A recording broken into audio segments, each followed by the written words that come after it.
Bismillahirrahmanirrahim. Assalamualaikum warahmatullahi wabarakatuh. Sampurasun para mitra tepang deui dina pidangan dongeng Sunda kalayan judul Mojang Desa. Naskah karya Lili Guntur, garapan dongeng ku Mang Lili Guntur.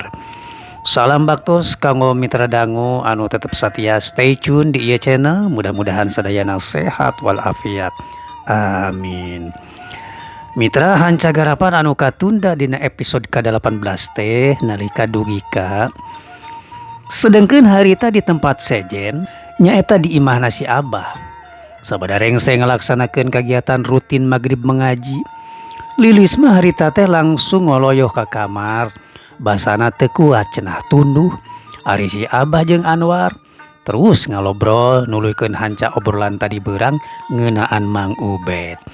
Tah mitra nemai dugi kadinya hanca teh urang teraskeun.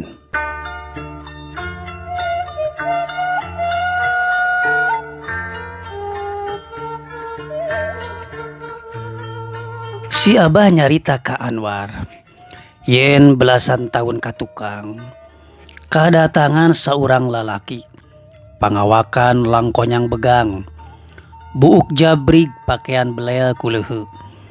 Eta lalaki kuleuheuk anu ngaran Ubed teh balaka ka si Abah butuh keur tempat nyiruruk.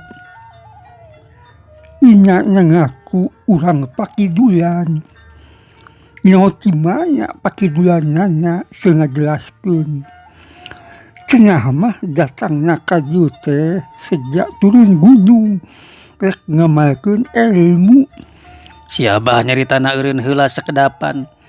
Irungna unggas ingus kawas ngambe sesuatu. Atuh Anwar ngerasa heran. Pok nanya bari mencrong beungeut si Abah. Aya naon bah? Sapertos aang seuan. Heuh dayu. Aya ambean supara luguh nyelek sekih kana irung Abah. Duh, palang siang sok palalahur lah. Abdi mah teu ngangseuna naon? Cek Anwar. Syukur aya teu ka ambe mah ayeuna mah geullah SW isukan urang tulikeun deui obrolan ngeunaan si Subed mah. Tapi omat memeh SW wudu heula. Cek si Abah. Anwar unggeuk satuluyna ngojengkang ka tukang reka cai ngadon wudu.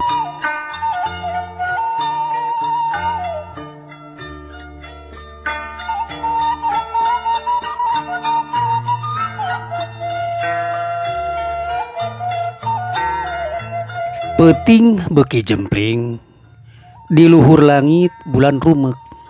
Cahayana kahalangan ku mega hideung.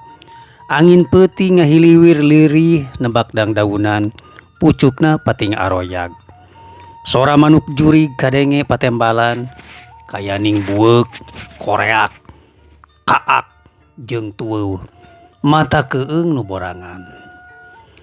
Harita Lilis mah sare mani ngagebra. Kabireungeuh bibirna runya renyu siga nu keur seuri bunga.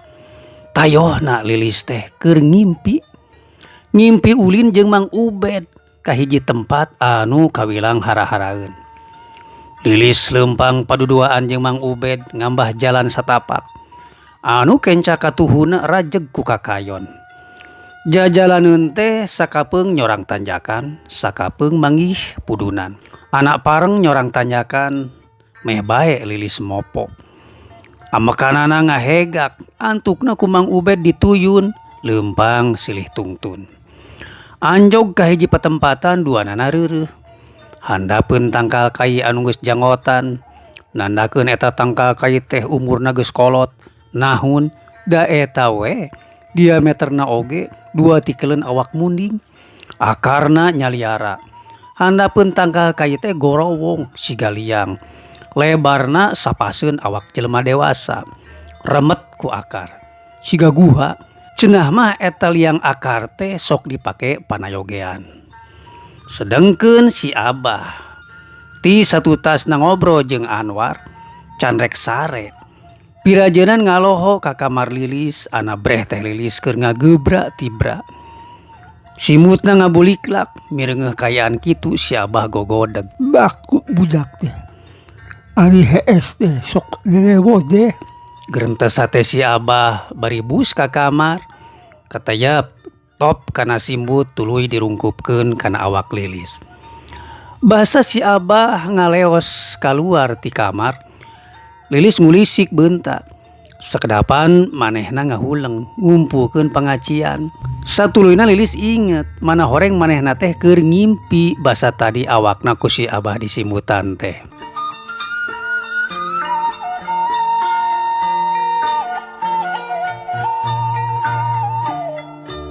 Harita di tempat sejen, Mang Ubed karek beres ngajalankeun ritual. Manehna reureuh, awakna nyarande kana bilik. Pikiranana ngalayang, manehna boga kayakinan. Peuting eta Lilis keuna ku panenung manehna. Dalah dia kumaha oge Lilis bakal lineuk ka manehna. Beh dituna moal nolak kana naon rupa pangajakna. Tong ditanya si Subed.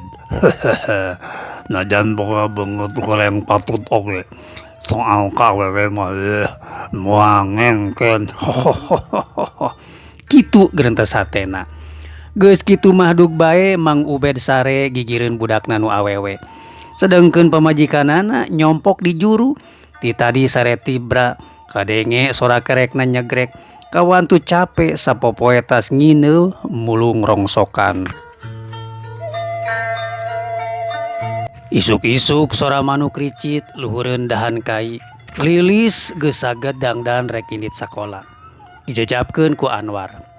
Lebah pengkolan jalan desa tepung jeung Mang Ubed keur cinutrung luhur kuta sisi jalan. Basa mireungeuh Lilis ngaliwat dibonceng ku Anwar. Mang Ubed nyerenge. Lilis oge males maledog ku imut. Tumrapna ka Mang Ubed bungah kacida.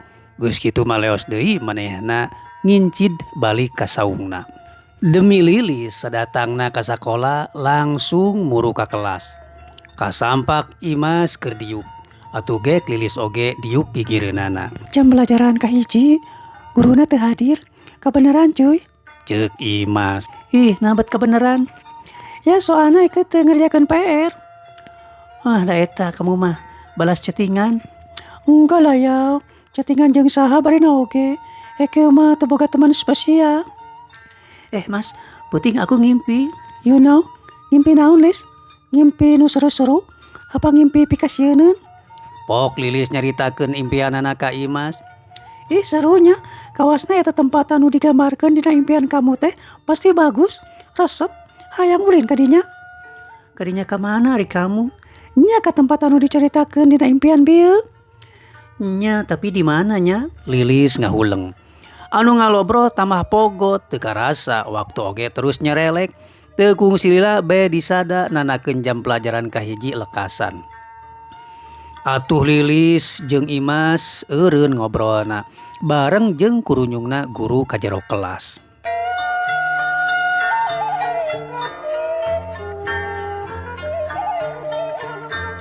Kocapkeun Anwar. Samulangna ngajajabkeun Lilis terus nepungan si Abah anu keur ngalange diuk dina bangku pipireun imah. Gek Anwar diuk gigireun si Abah. Sabertos aya anu nuju demutan, Bah? Tanya Anwar. Dalu kapikiran wae persoalan penting ngeunaan aamulan. Kumaha kitu, Bah? Tarang Anwar kerung. Sok inggis aya nu doroi ka kulawarga Abah. Nu masak lamun rek sare ulah poho babacaan. Utamana maca falak binas ameh sekeuna ku buhul. Naon buhul teh, Bah? Ari buhul teh tali goib anu dipentangkeun ku jalma anu boga niat julig. Gunana maca falak binas memeh sare nyaeta keur nyingrar pagawean batur anu rek doroi anu rek niat julig ka urang. Pentingna maca falak binas ameh urang teu katenung. Si Abah ngajelaskeun. Muhun, Bah. Hartosna urang teh ulah balangah. Sariring nu mading kedah eling zikir ka Gusti. Bener Dalu, bener pisan. kabeh ilmu geus dilungsurkeun ku Gusti Allah anu diajarkeun ka urang ngaliwatan Rasulna Nabi Muhammad sallallahu alaihi wasallam. Ilmu naon-naon aya dina Al-Qur'an, tinggal urangna daek ngoreh mempelajari. Geus tetera Al-Qur'an teh hudalinas pisuduh keur manusia. Si Abah norolang nepikeun keterangan ka Anwar. Obrolan tamah pogot tapi pabubeurang Anwar bebeja ka si Abah. Cenah rek nepungan aki utuy rek nanyakeun ngeunaan asa usul ngaran lembut. Samemehna rek konfirmasi heula ka kepala desa. Sakalian rek nanyakeun ngeunaan batas-batas wilayah desa. Sajungna Anwar si Abah tuluy kacai rek abdas pikeun ngalaksanakeun salat duha. Datang ti tajuk ka sampak lilis geus aya di imah. Sisinarieun memeh lohor geus mulang. Atuh pok si Abah nanya, Geus mulang geuning Seneng olah kiwari. Mohon Abah saurna bade aya acara rapat para guru janten sadaya murid diliburkeun. tembak lilis. Amun kitu mah atuh baturan Abah urang ka kebon ngalah sampe. Mangga Abah, siap. Lilis bade salin heula. Hedung kaitu Abah oge rek mawa heula pacul.